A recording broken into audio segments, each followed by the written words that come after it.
Bien, pues gracias. Déjenme presentarles esta charla sobre grupos de simetría, que es introductoria a la mecánica cuántica. Bueno, más bien es lateral a la mecánica cuántica y es introductoria al cómputo cuántico. Estos homenajes aquí en el Simvestab se me ocurrieron después de una visita que le hice a Mac a mediados del año pasado.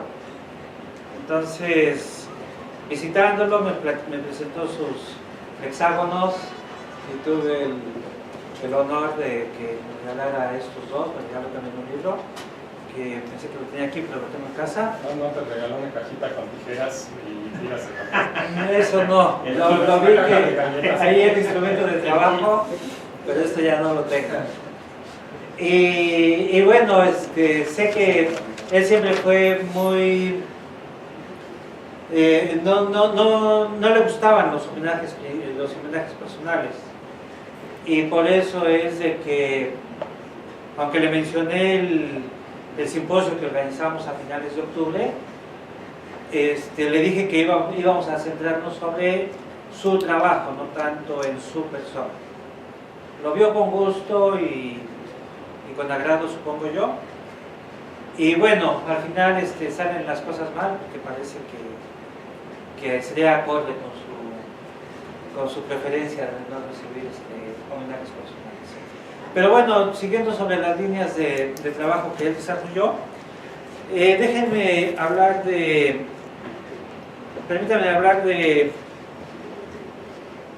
los grupos de simetría en mecánica cuántica, el concepto de representaciones, después los caracteres, esto con el fin de hablar, de enunciar simplemente, no lo voy a exponer, de enunciar los lemas de Schur, los lemas de Burnside, que son esenciales para la resolución de ecuaciones de onda, de ecuaciones diferenciales de onda, y este fue el tema de su tesis de doctorado.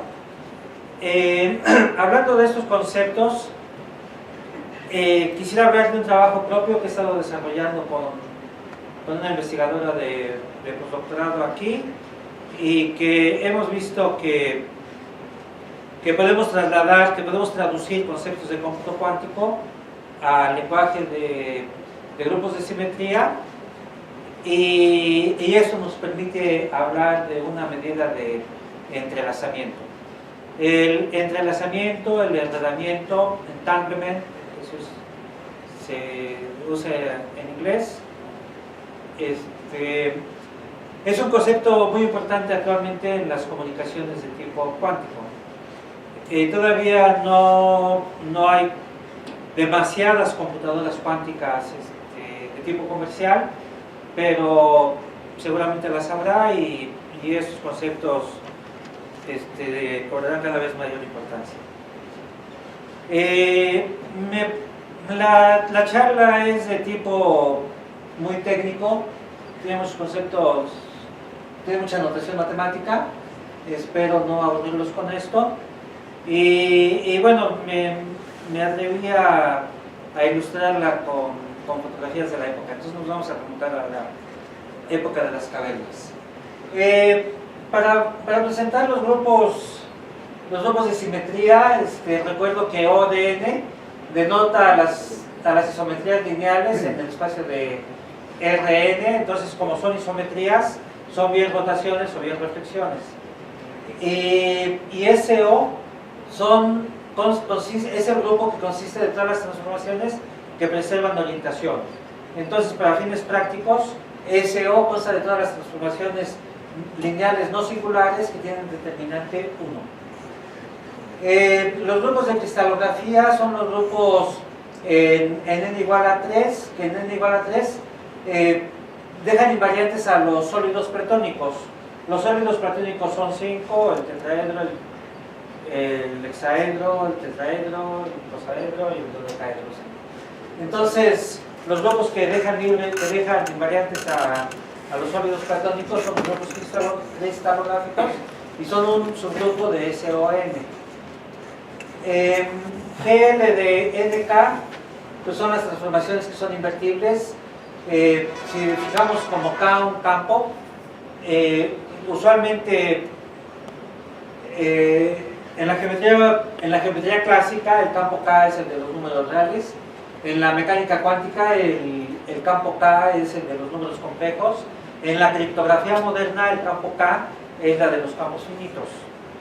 Entonces GLDNK es el grupo de transformaciones invertibles y SL es el subgrupo especial, el de transformaciones que tienen determinantes distintos de cero, perdón.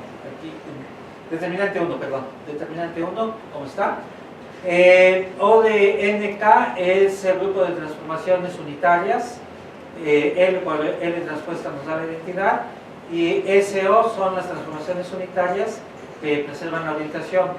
UDN es el símil a ODN, pero aquí el campo es el de los números complejos.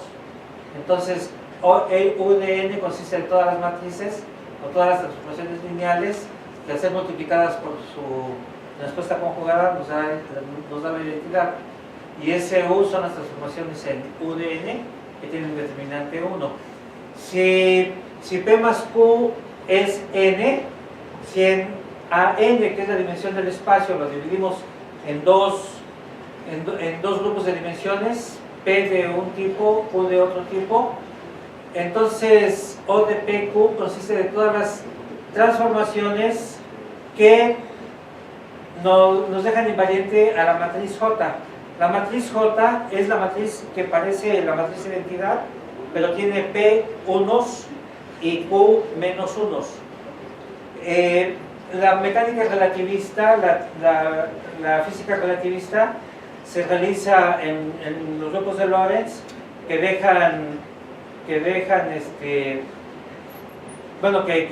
distinguen a 3 dimensiones espaciales y a una dimensión temporal. Son Lorentz. Las transformaciones de Lorentz, sí.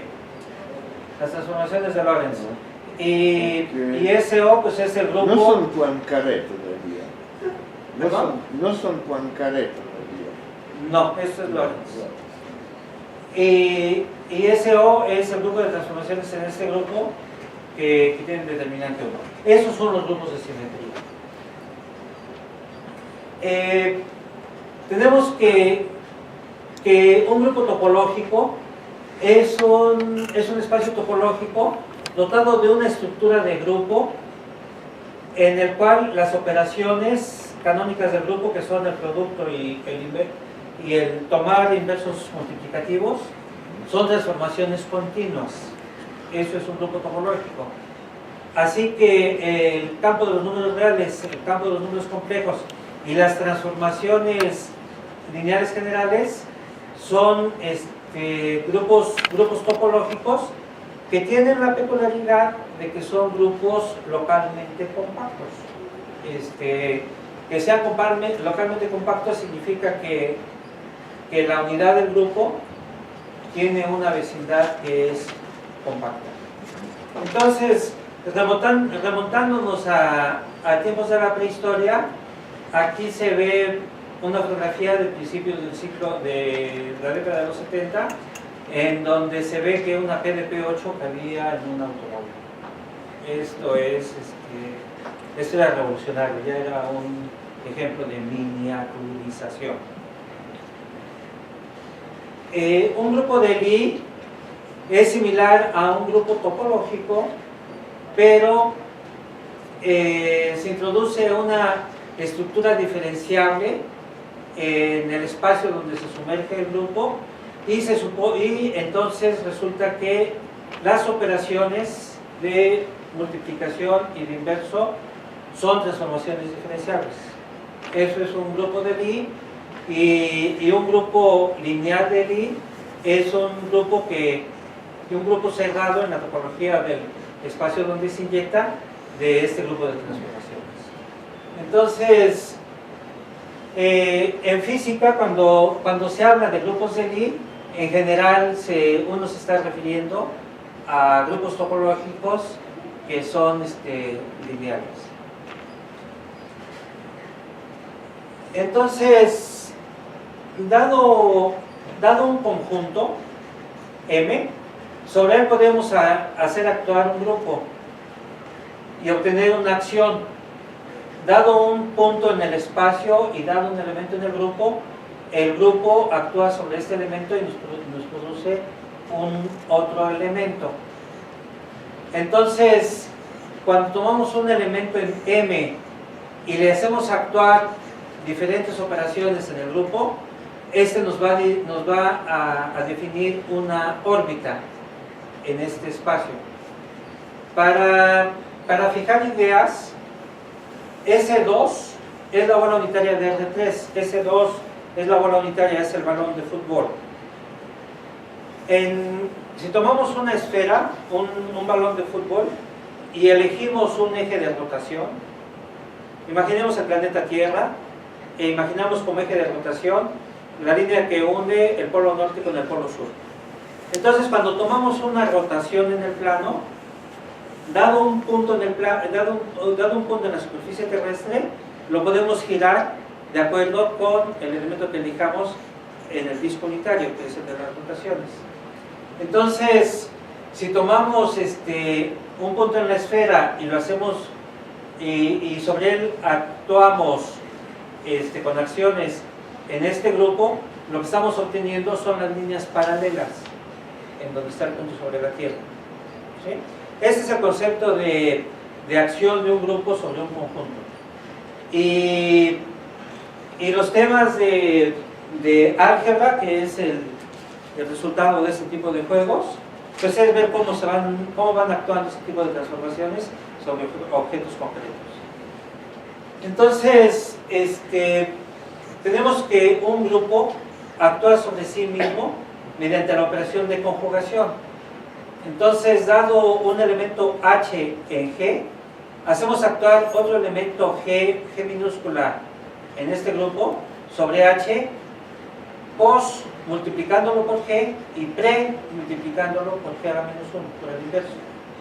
Entonces, el problema de decidir cuándo un elemento pertenece a la órbita de otro elemento es un problema computacionalmente difícil. En la actualidad, la seguridad de las comunicaciones se basa en métodos matemáticos de tipo criptográfico, y hay una rama de la criptografía que se llama criptografía no conmutativa, en donde utilizan la dificultad en decidir órbitas bajo esta acción para cifrar mensajes y para autenticar mensajes y usuarios. Entonces, este es un problema que resultó en el álgebra que se estudiaba desde mediados del siglo XIX y que en la actualidad resulta muy, muy importante para comunicaciones seguras. Tenemos que un grupo se puede representar de diversas formas, y una manera convencional de hacerla es tomando un espacio vectorial y entonces buscar un homomorfismo del grupo G que queremos representar como en el grupo de transformaciones invertibles en el espacio vectorial E. Entonces, una representación de un grupo significa ver al grupo como un grupo de transformaciones lineales que son invertibles en el espacio E. Y el espacio E en este caso se dice ser el soporte de la representación, y cuando E es el espacio de dimensión n sobre los complejos, entonces decimos que la representación ρ es una representación de matrices, y lo es porque cada elemento del grupo G se puede ver como una transformación lineal aquí, y toda transformación lineal aquí se ve como una matriz. Entonces, todo grupo que admite una representación puede verse como un subgrupo en el grupo de matrices de tamaño n por n, donde n es la dimensión del espacio. Para colegas contemporáneos míos, pues verán que esa es la segunda época de los Beatles, el álbum de Penny Lane, la canción. Entonces, tenemos que para cualquier representación que tengamos el grupo como un grupo de transformaciones en este grupo, siempre podemos definir un producto interno o un producto escalar en el espacio vectorial, de manera tal que la representación nos defina una isometría. Que valga esta igualdad significa que la transformación ρ es conforme, preserva ángulos y preserva longitudes. Entonces, cuando tenemos una representación, podemos darle una connotación geométrica y ver a un grupo como un grupo de transformaciones que preservan ángulos y distancias en un espacio de dimensión finita. Y decimos que un subespacio es invariante bajo la representación ρ si cuando aplicamos la transformación correspondiente a G en el subespacio, la imagen queda dentro del espacio. Entonces estos son conceptos de la geometría que fueron utilizados mucho en la mecánica cuántica desarrollada en la segunda mitad del siglo XX.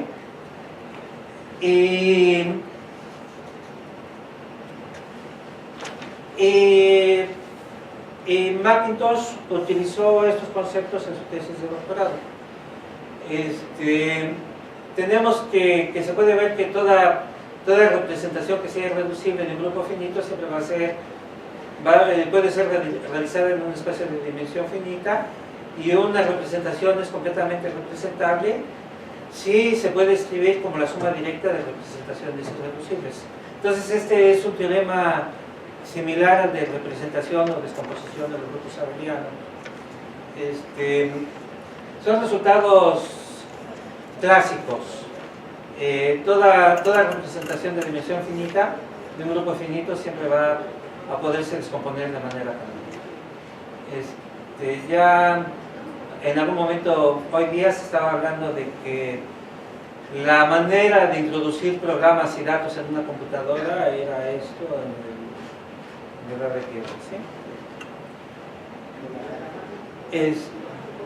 vamos a decir que dos representaciones sobre sendos espacios de un mismo grupo cumplen con una condición de esto,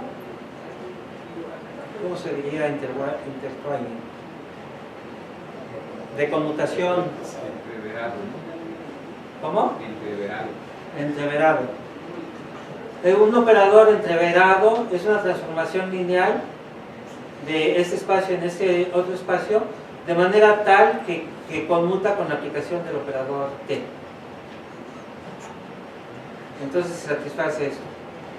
Y esto en otros términos algebraicos significa que tenemos un homomorfismo G correspondiente a la representación del grupo G. Y las representaciones son equivalentes si es que nos define un homomorfismo 1 a un isómorfo. Es decir, si nos define un isomorfismo. Entonces, el lema de Schur lo que dice es que si tenemos dos grupos que no son equivalentes, entonces el único homomorfismo posible es el nulo, es el cero. Significa que si no son equivalentes, no hay manera de compararlos. Es una situación muy dura. No hay manera de compararlos, no hay manera de introducir uno como un subgrupo del otro, más que de manera trivial. Todos se van al cero. Y que todos se van al cero es no dar ninguna información. Y la segunda parte del lema de Schur nos dice que si tenemos un mismo espacio, una misma representación, entonces la única manera que tenemos de cambiar o de obtener un nuevo homomorfismo es de tomar la identidad y multiplicarla por una constante. Es decir, tenemos una homotesia. Es decir, lo único que tenemos es un cambio de escala. Entonces, esto también es muy rígido porque no podemos encontrar geomomorfismos distintos de múltiplos de la identidad. Eso es lo que nos está diciendo. Pero esto puede ser útil en la teoría de control cuántico, cuyos autores en general eligen unidades en masa igual h barra igual a 1. Y uno después no sabe cómo regresar a las unidades físicas, ¿verdad? Es cierto, Entonces, bueno, le acaba de explicar muy bien el profesor Mielny. Si nosotros vemos en la actualidad cualquier libro de física relativista, me voy a disculpar si digo una burlada, por favor. Disculpa, profesor. Uno siempre ve que la velocidad de la luz le pone en el valor 1. O C también 1, obviamente. O C. Sí. Y entonces C es la velocidad de la luz, y que sea 300.000 kilómetros por segundo, o que sea 1, o que sea la letra C, es indiferente, y esto es por casi por esto. ¿Sí?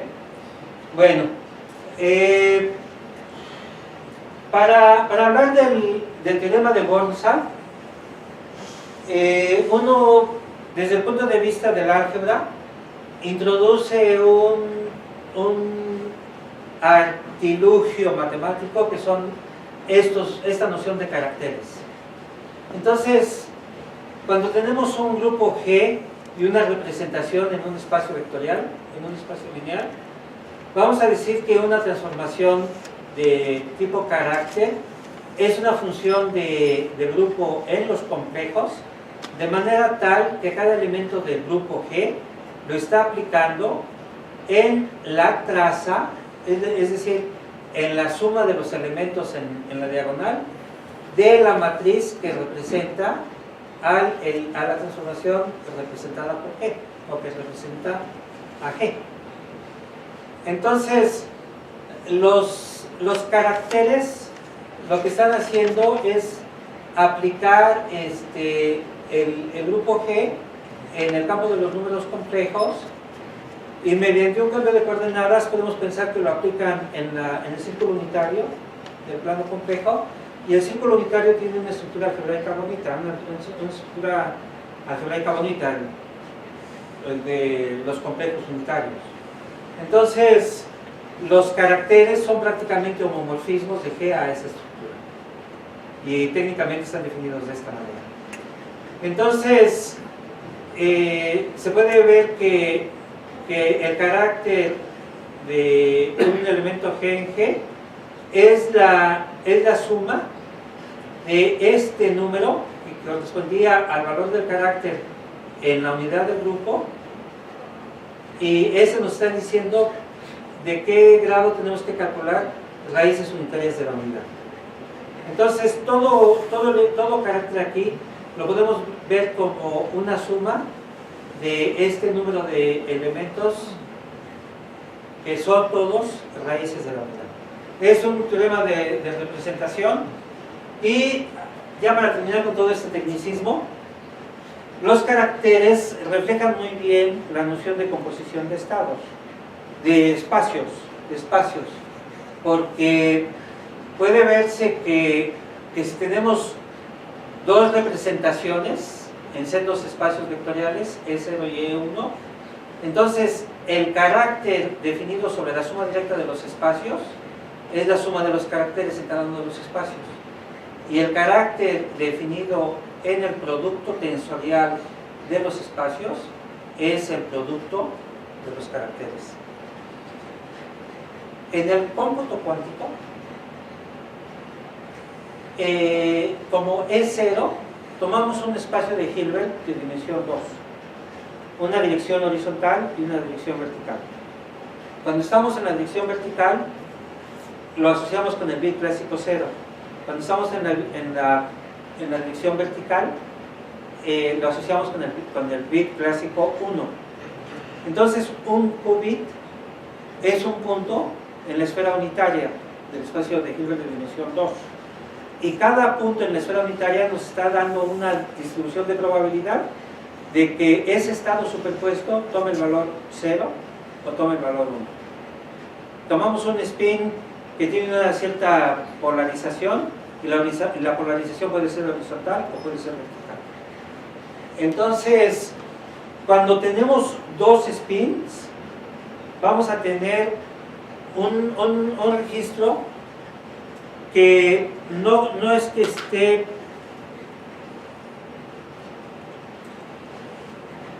no es que esté en... Perdón.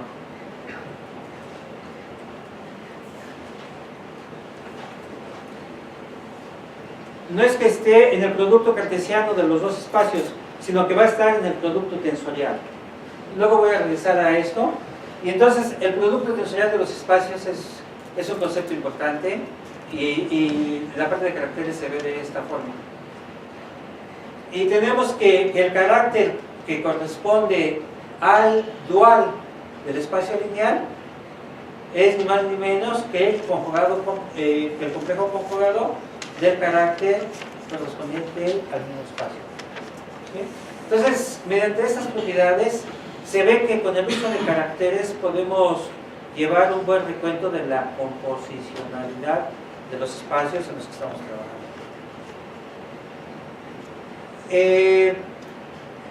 Entonces se puede ver mediante estos conceptos que el número de representaciones irreducibles de un grupo G va a coincidir con el número de clases de conjugación en el grupo. Y esto nos dice, como lo mencionaba anteriormente, que el cálculo de clases de conjugación es un problema complejo. Es tan complejo que sirve para mantener comunicaciones seguras en la actualidad. Y entonces eso nos está hablando de la dificultad en clasificar a todas las representaciones irreducibles que podamos tener en el grupo. Esto es un problema de combinatoria que es muy importante, o que ha sido muy importante desde siempre. El teorema de Burnside, ya déjenme saltar todas estas definiciones técnicas y aburridas.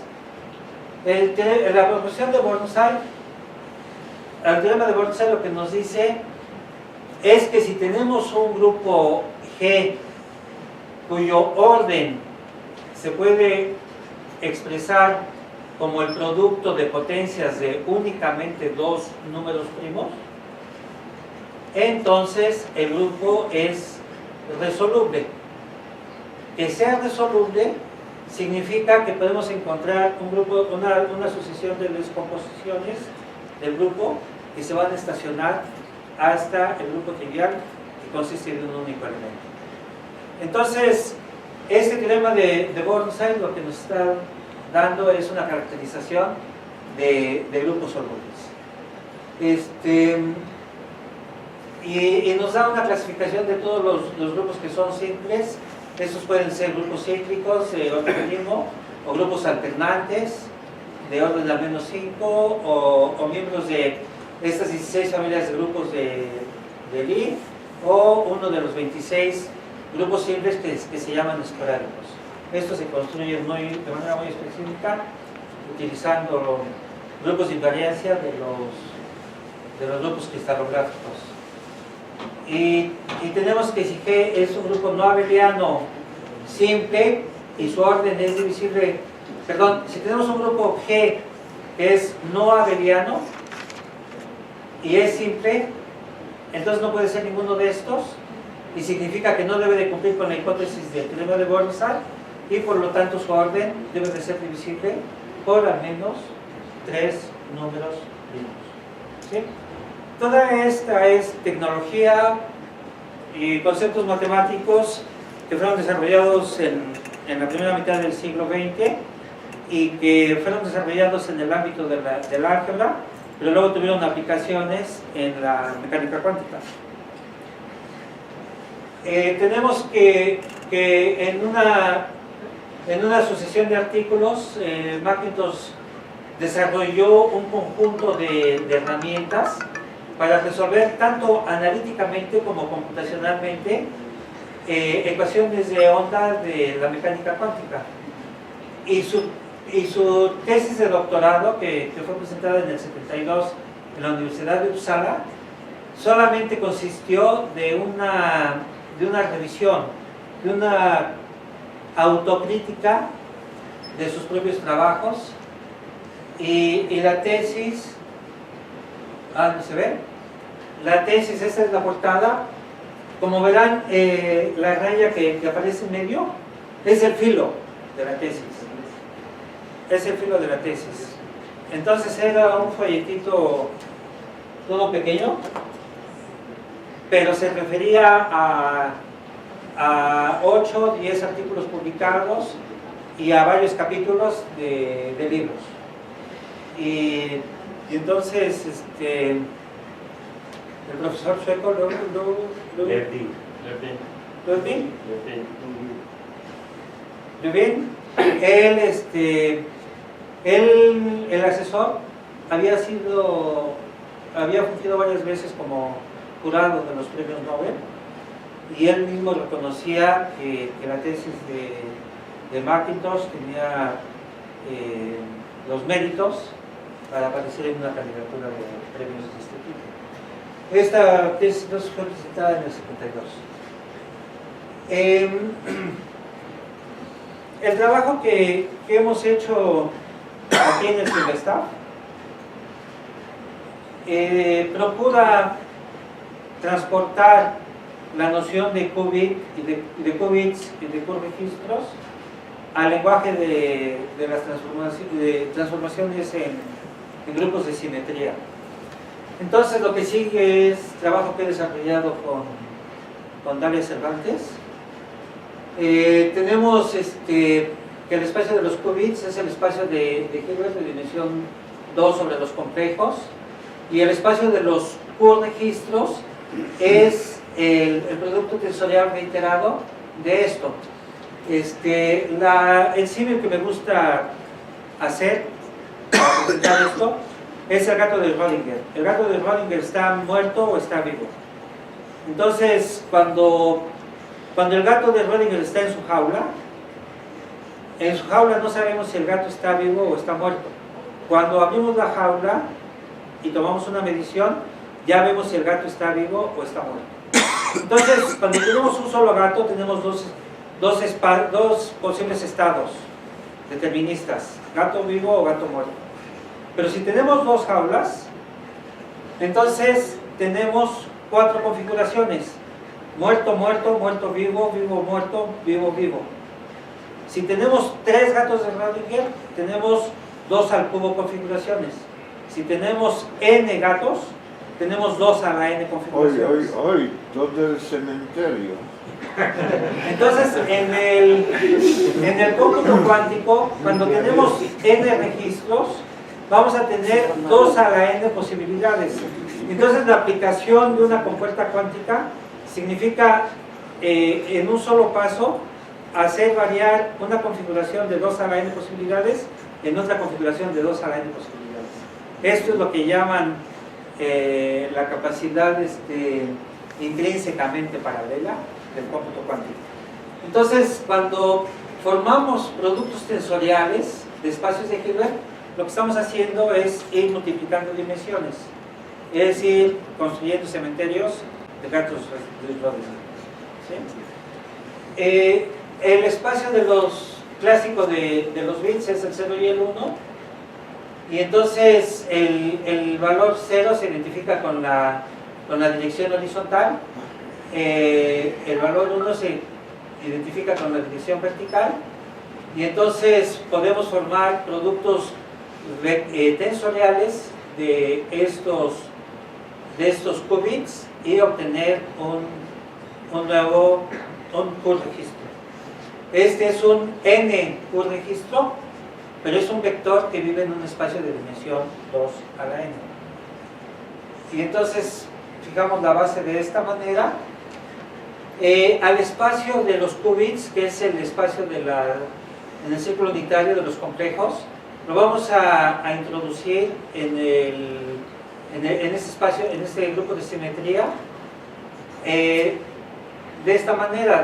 Dado un vector de 2 dimensiones, lo metemos en una matriz 2×2, poniendo en la primera columna las componentes del qubit, y aquí los permutamos y les cambiamos fase y orientación. Entonces, resulta que estas matrices son ortogonales, son unitarias, y van a estar en este grupo. Y en este grupo tenemos una operación algebraica. Entonces la operación de aquí la trasladamos para acá y dotamos a este espacio de una estructura algebraica. Entonces la estructura algebraica es esta, da 2 qubits, los multiplicamos, obtenemos un qubit de esta manera, y aquí el círculo unitario lo estamos realizando como un grupo. Cuando tenemos 2 qubits y los componemos, tenemos que multiplicarlos tensorialmente. Entonces, cuando en cada uno aplicamos la transformación que definimos anteriormente, siguiendo las reglas de cálculo del producto tensorial, nos debe de dar esta matriz. Estas son las matrices estas son las entradas del producto tensorial vectorial, y estas que están aquí son permutaciones de la primera columna, salvo que, observen por favor, que hay aplicaciones del operador de conjugación y de estar tomando negativos. Entonces esto complica un poco las cosas para definirlos, para extender esta definición, y podemos extenderla de esta manera, pero lo tenemos que hacer cuidando de que tengamos denominadores como los que aparecen aquí, distintos de 0. Entonces esto nos obliga a considerar 4 posibles extensiones. De estas 4 posibles extensiones, cada una está definida en un mapa de la esfera de 4 dimensiones vista como una variedad diferencial. Entonces hacemos un poco de transformaciones y consideraciones, y buscamos extender las operaciones anteriores a la esfera de 4 dimensiones, al espacio de los 2 corregistros. Como decía, nos obliga a tener no una transformación única, sino 4, y estas 4 no solamente están bien definidas en los corregistros que son separables, no en todos. Los corregistros que no son separables corresponden a estados cuánticos entrelazados. Entonces, significa que la extensión que estamos definiendo queda bien definida en los espacios que son separables, pero no en los que están entrelazados. Entonces, eso nos motiva para definir una medida de entrelazamiento, y tomamos la norma espectral de estas transformaciones, les restamos un 1, y el valor que nos va a dar una medida de entrelazamiento. Y podemos hacer prácticas y ver que esto nos distingue muy bien a los estados que son separables de los que no lo son, con este valor de 0, y comparada con algunas otras medidas de entrelazamiento debidas a la entropía de von Neumann, vemos que hay perfecta consistencia. De acuerdo con la entropía de von Neumann, lo que él nos dice que hay algo muy entrelazado, nuestra medida de entropía también nos dice que está muy entrelazado. Bueno, es esto lo que les quería presentar. Son técnicas matemáticas que usó Mackintosh en su tesis de doctorado de los años 70, y que son técnicas usuales en el desarrollo de matemáticas de la mecánica cuántica. Buscando ilustraciones, como vieron, de tiempos de los 60, 70, correspondientes a la época del Mach, concluí esta presentación con esta imagen de Hotel California, que yo no sé si era debido a las evocaciones de poemas de William Blake, que le gustaba tanto a Mach. Cada vez que llegábamos al centro de cálculo, escuchábamos Hotel California y ya sabíamos que estaba Mach ahí. Muchas gracias.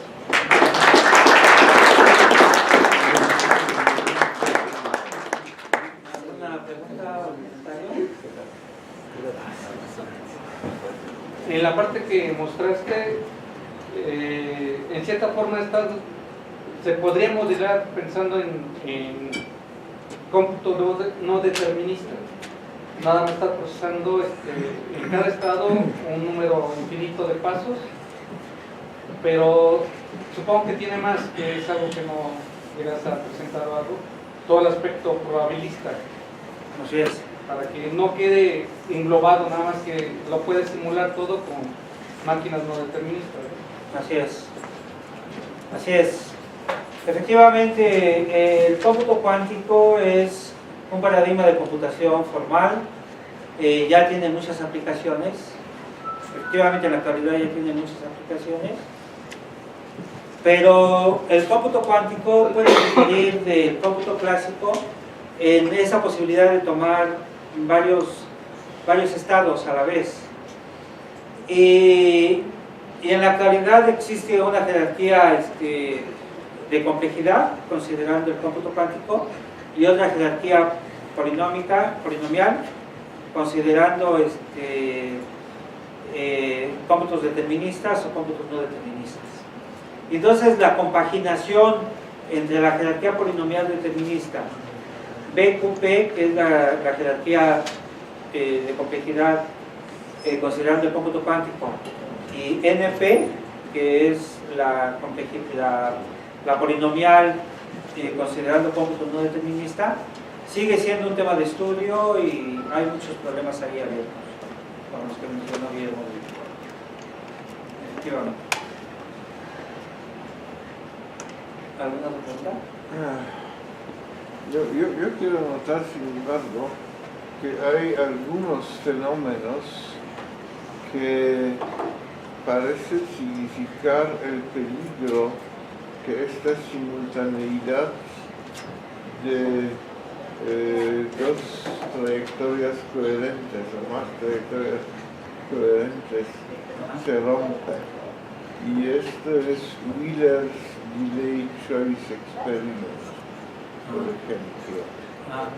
Cuando el sistema en una configuración de vectores sí parece evolucionar según las leyes de superposición cuántica, pero al cambiarlo parece que el sistema elige solamente una de las posibles trayectorias y no es debido a la medición en el camino.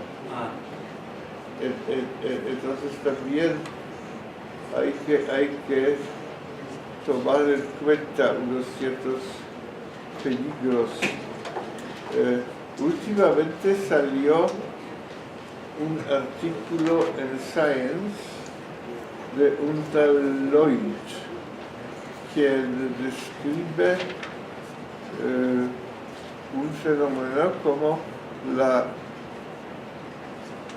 aplicación con demasiada confidencia de estos entangled states permite modificar el pasado.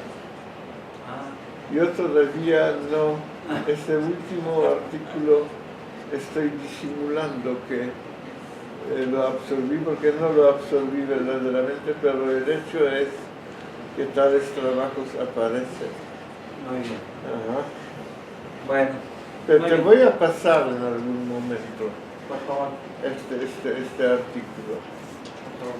Ajá. Bien, pues muchas gracias.